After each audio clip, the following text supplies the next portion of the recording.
live.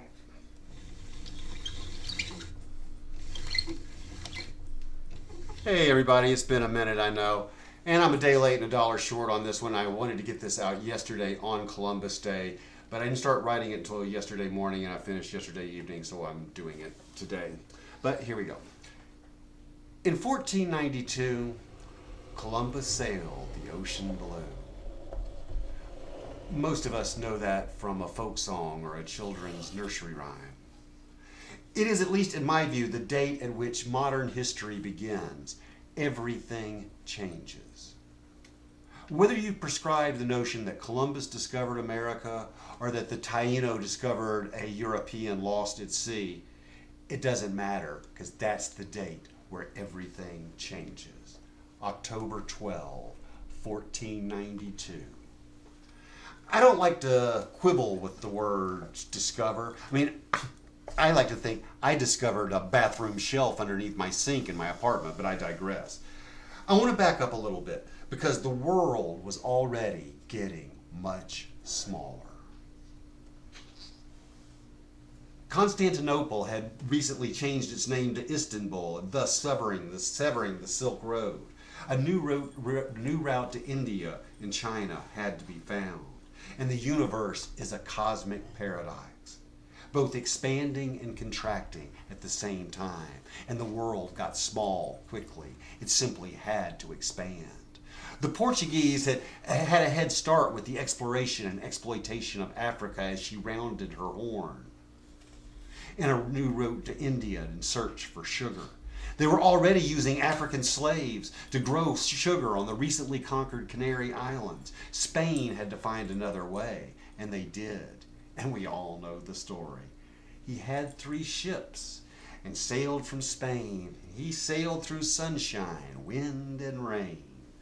The event itself, for better or worse, or both, did inalterably change the world for everyone on it. Everyone who has ever lived, breathed, or died has changed because of this event. And one can quibble with the word discover, but not that Europeans landing in the Bahamas on October 12th. It was one of the seminal events in human history. It changed everything and everybody. The universe is a cosmic paradox, both expanding and contracting at the same time. And my friends, the date is important. The day after they looked for land and dreamed of trees and rocks and sand, October 12th, their dream came true. You never saw a happier crew. But in truth, if it hadn't been him, it would have been someone else, and largely the same results.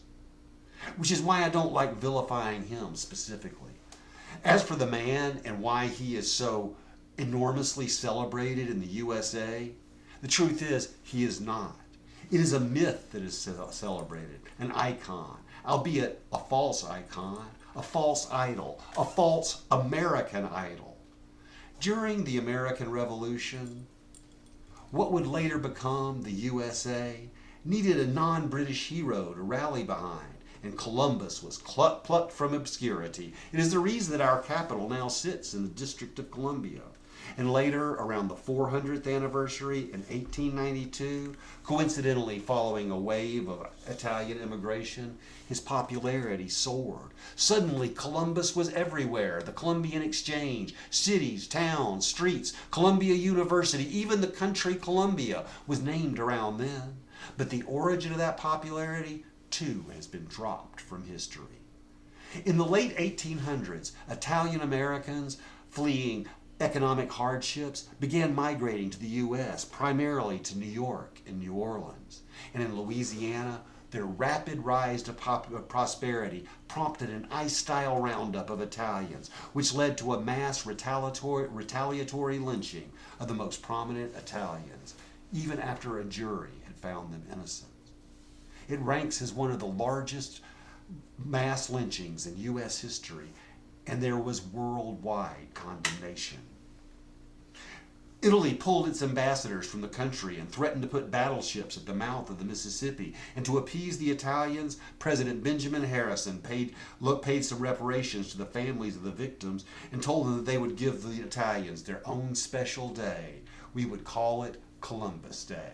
Columbus, the most famous Italian. A monument was erected in New York City and it was named Columbus Circle. New York City still has the largest Columbus Day parade in the world. Columbus Day was largely only celebrated in New York for the next 40 some odd years.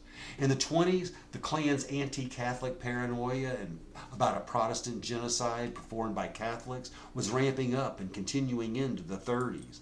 Alarmed, the Knights of Columbus, a fraternal Catholic charity, began producing books honoring immigrant Catholics and included Columbus, and Columbus became a symbol of immigration. In an attempt to strengthen his very broad Democratic coalition to include immigrants, FDR created Columbus Day for the USA and became a national holiday. But the problem is, lionizing a man makes his fall from grace all the more uncomfortable for those involved. The higher you rise, the harder you splat. For years, much of what followed the Europeans figuring out that there was an entire new world had been, and still is, left from the history books. I know I didn't learn any of it in school. It wasn't until the civil rights era of the 1960s that most Americans began to listen to indigenous people and history books began being rewritten. The sins of colonization, the indigenous and African slave trade, disease, power shifts, land grabs, cultural upheaval had been conveniently omitted, creating a sugar-coated narrative. The Arkawa natives were very nice. They gave the sailors food and spice. Columbus sailed to find some gold, to bring it home as he'd been told. He made the trip again and again, trading gold and bring it to Spain. The first American, not quite, but Columbus was brave and he was very bright. The study of history is for the purpose of learning the way earlier people behaved. And in order to learn from that, you must be honest. You cannot blame the brutal colonization of the New World on Columbus. He was sent by a country that was just concluding the Inquisition. Also in 1492, the Ottoman Sultan saved 800,000 Spanish Jews from that same Inquisition. What did one expect to happen? The largest empire the world has ever known pretty much dedicated the next 3 centuries to enslaving all non-Christians, to extract all of their resources for its own enrichment. And when they killed all of the native people on the islands, they began importing Africans to pick up the slack. I think I misspoke a few minutes earlier when I said that the narrative had been sugar-coated. It should be sugar-coated, and with a silver lining.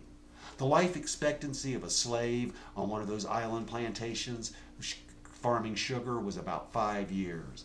And indigenous people died by the thousands in the Spanish silver mines.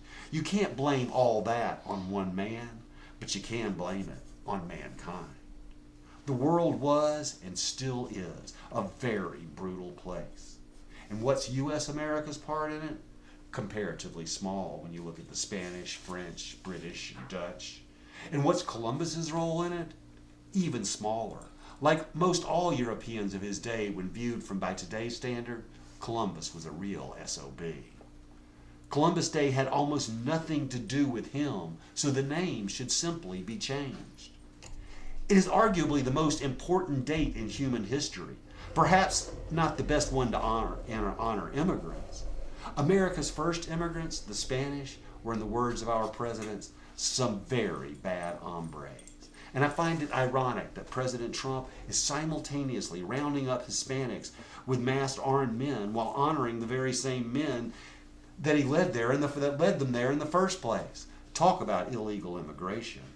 The very ones that support mass deportation also want to bring back a holiday whose origin is as remembering immigrants. That said, the date is very important. It is the date the entire world became both larger and smaller. And making up stories deifying and vilifying one man makes the world more divided. And let me leave you with this question. Who do you admire more, Cortez or Montezuma? The universe's cosmic paradise of expanding and contracting at the same time is something that it simply must do. But when it divides, we are truly screwed. Hey, I bet you came from the wrong side of the very first cell division.